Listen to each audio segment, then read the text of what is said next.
At one point, 50 Cent had it all. Multi-platinum, million-dollar investments, worldwide fame. But behind the flash and easy money, there was something deeper. A silent storm. A financial time bomb no one wanted to acknowledge. His nickname was synonymous with power and wealth. But the truth is, 50 Cent didn't know how to stop. He thought money was eternal. He thought the spotlight would never fade. What started as a story of redemption quickly turned into a warning. Because when fame became routine and luxury a necessity, everything collapsed. This isn't the tale of a sudden bankruptcy. It's the story of a slow financial collapse, a downfall disguised as success. And when the money disappeared, everything else came crashing down with it. This is the story of how Curtis Jackson, better known as 50 Cent, earned over $100 million and still lost it all. 50 Cent wasn't born at the top. He was born to survive. Raised by his grandmother in South Jamaica, Queens, he lived in a world where options were limited: drugs, death, or silence. His mother, a drug dealer, died when he was just 8 years old. From then on, it was him against the world. And when he got involved in the street business, it wasn't out of rebellion. It was out of necessity.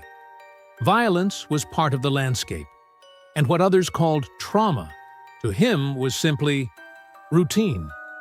At 19, he was arrested for drug trafficking. At 25, he was shot 9 times, and he survived. That changed everything. The boy marked by death became indestructible, and in 2002, the impossible happened. Eminem discovered him. Dr. Dre backed him, and in 2003, he released the album that changed everything: Get Rich or Die Tryin'. The title wasn't just a pose, it was a summary of his philosophy. The album sold over 15 million copies. The world didn't just hear his story, they bought it. And then, the money started pouring in.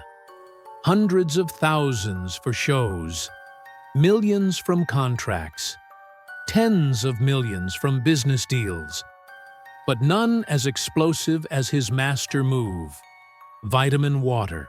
Curtis wasn't just the face of the brand, he asked for shares. And when Coca-Cola bought the company in 2007, it's rumored that 50 Cent earned between $60 and $100 million. In just a few years, he went from surviving the streets of Queens to becoming one of the richest artists on the planet. And with that money came everything else: houses, mansions, sports cars, a garage with more variety than a dealership, Lamborghinis, Ferraris, Rolls-Royces. Everything a poor kid from the hood could dream of, 50 Cent had it. And not just once. But the problem wasn't how much he made, it was how he spent it. He had no real financial advisors, no structure, no one to tell him no. He spent as if money had no end. He rented mansions just to shoot music videos. He bought Mike Tyson's 52-room house with a running track, a private nightclub, and turned it into his own temple. The annual maintenance of that property exceeded $1 million. And still, to 50, it was just another purchase. His style was extravagance, and his image a symbol of excess. But behind the scenes, the collapse had already begun. 50 Cent wasn't just a rapper. He was a celebrity bigger than his own music. He became a producer, actor, businessman, but also someone who was spending more than he earned. And unlike other tycoons, he wasn't diversifying. He was gambling. On businesses with little oversight, on high-risk investments, and on an entourage that only applauded him. Instead of surrounding himself with financial experts, he surrounded himself with yes men. And every party, every gift, every trip was an expense with no return. And the worst part, is that he knew it. In interviews, he joked about his lifestyle. He said that if anyone had ever gone through a crisis, he had already survived 3. He flaunted stacks of cash on Instagram, posed with 1,000 bottles of champagne. But he also had debts. Many. People saw the shine, but they didn't see the lawsuits. In 2015, the most public one came to light. A lawsuit for posting a woman's intimate video without permission. The result? A judgment of over $5 million against him. And then came more. An unpaid loan of $17 million. Tax issues. Legal fees. And suddenly, the man who had earned over $100 million could no longer cover his debts. Then, in July 2015, the world came to a halt. Curtis Jackson, 50 Cent, filed for bankruptcy. The news was a scandal. Headlines couldn't believe it. How could someone who had made over $100 million be broke? But the most shocking part was his attitude. He claimed it was a strategic move, a way to organize his finances, to avoid seizures, to protect what he still had. And legally, he was right.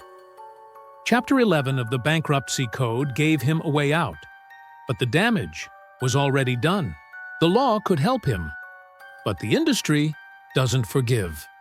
After declaring bankruptcy, 50 Cent showed up in court with a smile.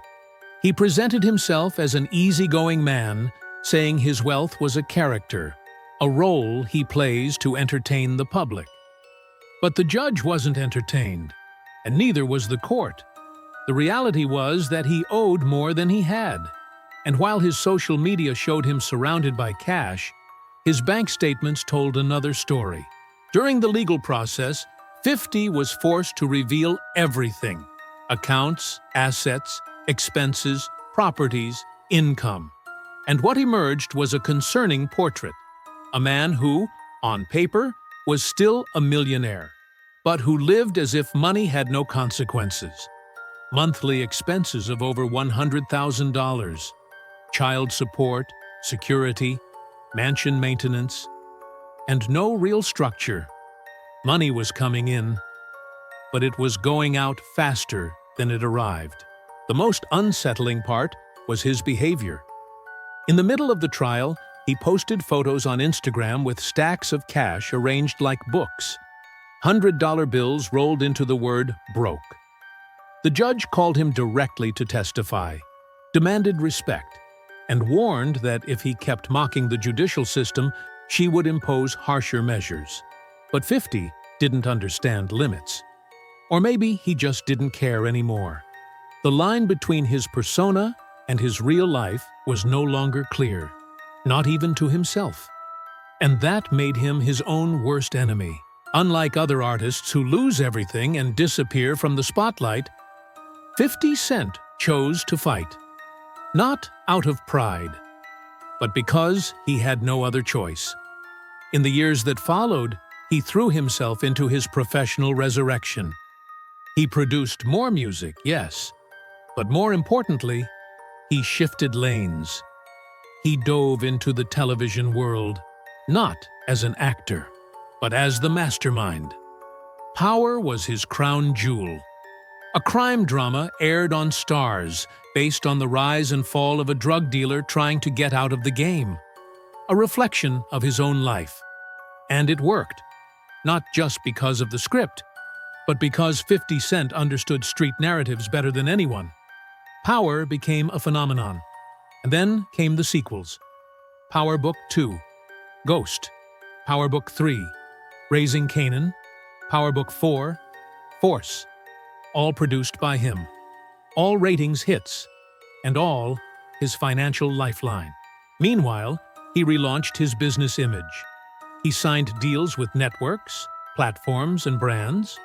He launched his own premium liquors, Branson Cognac, and Le Chemin du Roi Champagne, and he promoted them with the same street-savvy instinct that made him famous.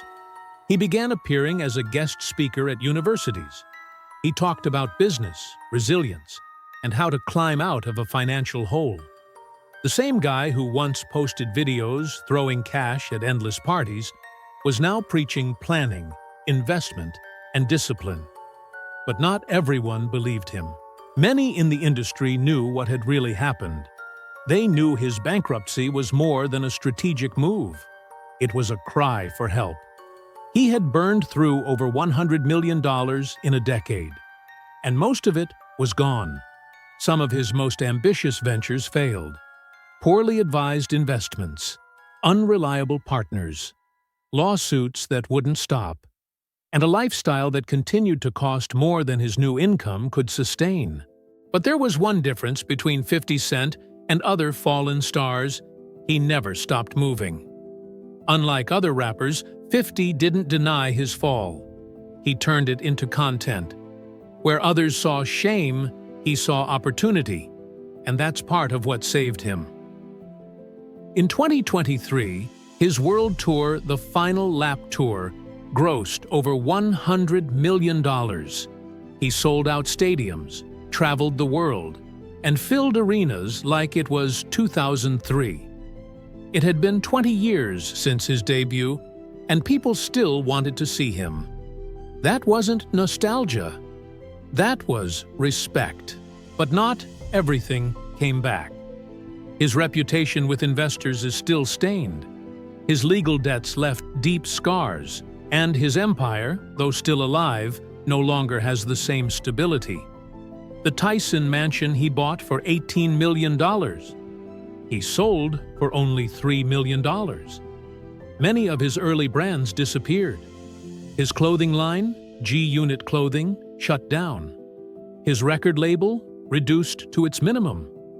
The man who once dreamed of owning an empire now operates with much more caution, because he can no longer afford to fall again. And still, there's something in him that never changed. The instinct, the aggression, the hunger. He still posts cryptic threats, still mocks enemies, still plays with fire. But now, he does it from a more controlled place. He's no longer the impulsive young man. He's the veteran who learned to fight in a suit and tie. Curtis Jackson never became who he once was, and that might be the best thing that ever happened to him. Today, in 2025, 50 Cent has an estimated net worth between $55 and $65 million. He's still a millionaire, still earning, but he no longer sees himself as a rapper. Now he's a producer, a deal maker, a symbol of survival. The fall left a mark on him, but it didn't define him. And his comeback, with all its shadows and light, is a story no one ever expected.